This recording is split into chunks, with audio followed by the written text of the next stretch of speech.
Continuamos con este último panel. Escuchamos al doctor Alfonso Santiago. Bueno, muy buenas tardes a cada uno de ustedes. Soy el último del último panel.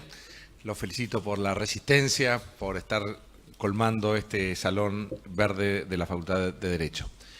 Quiero comenzar agradeciendo y felicitando en la persona de Juan Corbalán a todos los que han hecho posible estas jornadas, que se destacan por la innovación en los temas y sobre todo también la innovación en las metodologías de participación. Tengo que aprovechar muy bien el poco tiempo que tengo asignado y quiero empezar enunciando el título o el tema que voy a tratar en mi exposición.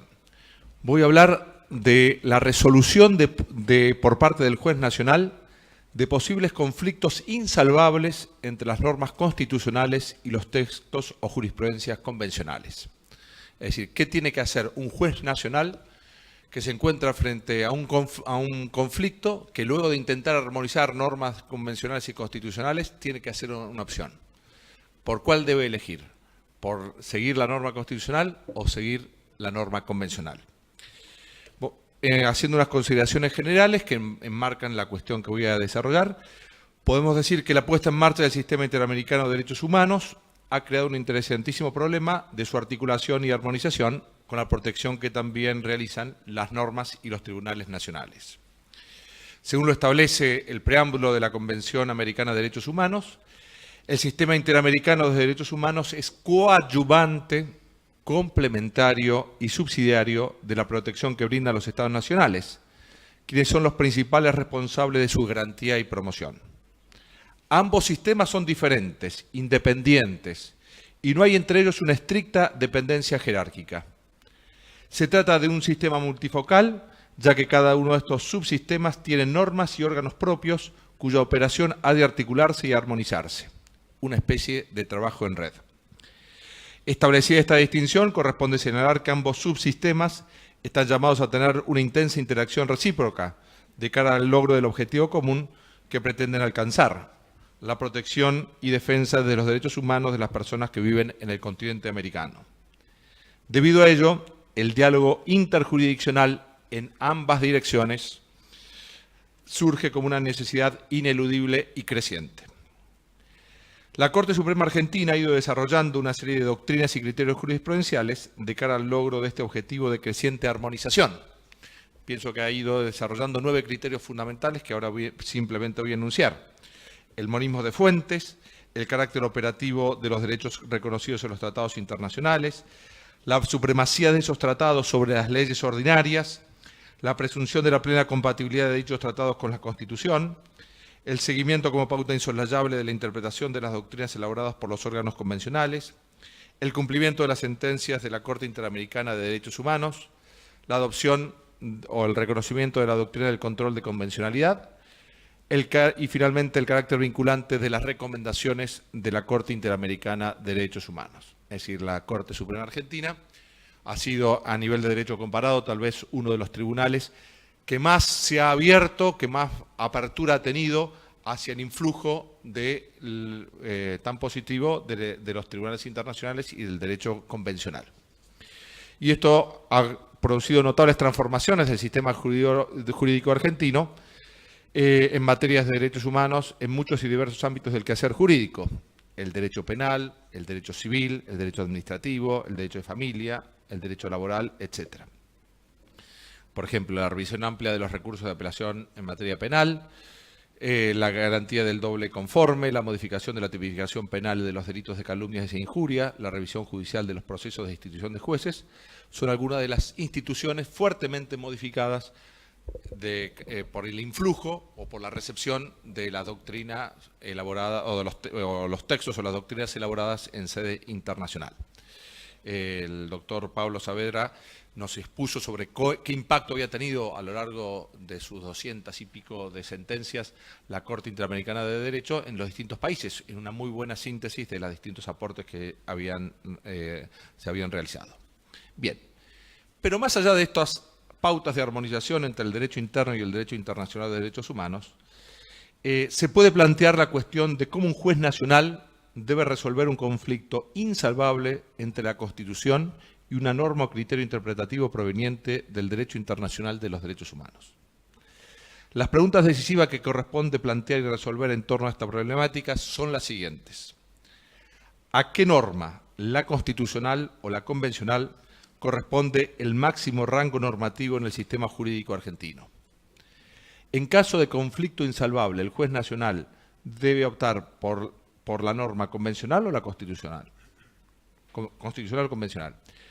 ¿Corresponde realizar el control de convencionalidad de las normas constitucionales? ¿O más bien lo procedente es hacer el control de constitucionalidad de las disposiciones convencionales y o de las interpretaciones que hagan los tribunales internacionales? ¿Cuál es en definitiva la última instancia jurídica? ¿A quién debe levantar final el juez nacional? No se trata de meras elaboraciones de laboratorio, sino de que cuestiones que comienzan a plantearse en nuestra práctica jurídica. Alcanza para ello a mencionar algunos ejemplos. En el caso Brusa se planteó la cuestión de si, aun teniendo en cuenta que el artículo 115 de la Constitución establece el carácter irrecurrible del fallo de enjuiciamiento de magistrados, corresponde o no su revisión judicial para no cercenar el derecho a la tutela judicial efectiva consagrada en la Convención Americana. En el caso Massa, que se trataba de un juicio político a un gobernador de la provincia de La Rioja que había sido inhabilitado, en un nuevo interdictum, el voto individual del doctor Zaffaroni, se señala que no obstante que el artículo 60 de la Constitución permite la inhabilitación del funcionario destituido por juicio político, en virtud que esa inhabilitación es una pena y las penas solamente pueden ser establecidas de acuerdo con las disposiciones del derecho internacional de los derechos humanos por integrantes del Poder Judicial, el Senado no puede imponer más esa sanción, esa medida accesoria a la destitución. El Senado se vaciaría de contenido esa disposición del artículo 60 que dice que el Senado puede inhabilitar. También los votos en disidencia del doctor Fait en el caso Simón y de Argibay en el caso Maceo se planteaban cuestiones en torno al respeto o no de la garantía de la irretroactividad de la ley penal en los casos de lesa humanidad en donde se aplicaba la jurisprudencia de la Corte Interamericana. En el caso Cantos, en la primera condena del Estado argentino, la propia Corte Suprema Argentina dice, si para cumplir este fallo yo tengo que dejar sin efecto mi propia decisión, violando la cosa juzgada, estoy incumpliendo o violando un derecho humano teóricamente para dar cumplimiento o protección a otra. Por lo tanto, no se trata de cuestiones únicamente de laboratorio, no se trata tan solo de cuestiones que se han planteado en nuestro país, sino el caso Hellman de Uruguay, casos de México o también cuestiones tal vez más abstractas que se han planteado en el reciente proceso de paz colombiano, plantean esta cuestión de la relación cuando existe un conflicto insalvable entre normas constitucionales y normas convencionales. Indudablemente, no cabe duda que el primer esfuerzo es hacer la armonización, pero más allá de ese esfuerzo se pueden plantear, o si de hecho se plantean, conflictos insalvables.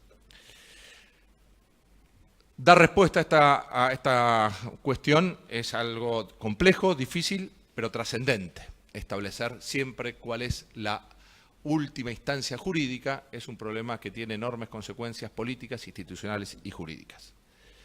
Voy a mantenerme en dos niveles de análisis para dar respuesta a esto. Una de teoría jurídica general y otra específicamente adaptada a nuestro país.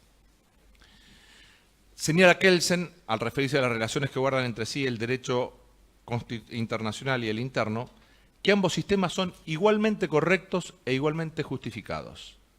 Es imposible, a partir de una especulación jurídico-científica, adoptar una decisión jurídico-científica a favor de alguno de ellos. En otras palabras, la decisión de cuál debe prevalecer escapa estrictamente a la ciencia del derecho y es algo delegado a la competencia de cada uno de los estados y de su decisión constituyente.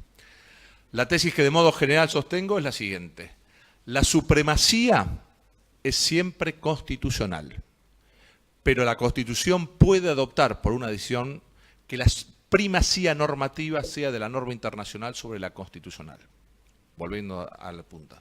La Constitución es siempre suprema, ella es la última palabra. Pero ella puede hacer, como por ejemplo hace la Constitución holandesa, dice que le va a dar primacía, aún sobre el propio texto constitucional, a una norma o a una interpretación internacional.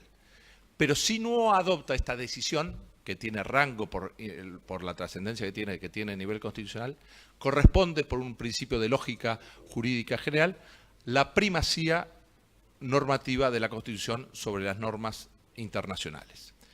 Y esto, que es de teoría general, después lo podemos ampliar en el momento del debate, también se aplica específicamente a nuestra Constitución. Durante el proceso de reforma de 1994, el constituyente el Congreso y el constituyente podrían haber adoptado esta adopción de una primacía siempre de la norma internacional sobre la propia la norma constitucional.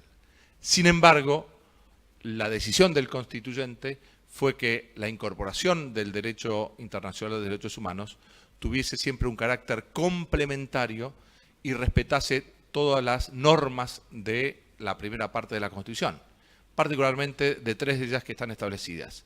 El artículo 27, que establece la primacía en todo momento de la Constitución sobre los tratados. El artículo 30, que exige que la Constitución no pueda ser reformada por los poderes constituidos, sino únicamente a través del proceso de la declaración de necesidad de reforma por el Congreso y después la Asamblea Constituyente.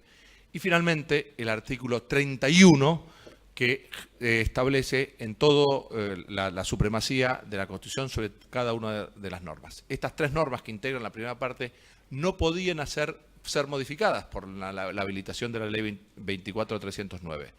Por lo tanto, el constituyente ni podía modificar, porque no estaba habilitado, ni de hecho modificó. Entonces, a la luz de estas decisiones, la respuesta que propongo es que en caso de conflicto insalvable, corresponde que el juez nacional siempre opte por la primacía de la ley, de la norma constitucional sobre el texto convencional o sobre interpretación en caso de conflictos insalvables. Muchísimas gracias. Agradecemos entonces las palabras del doctor Alfonso Santiago.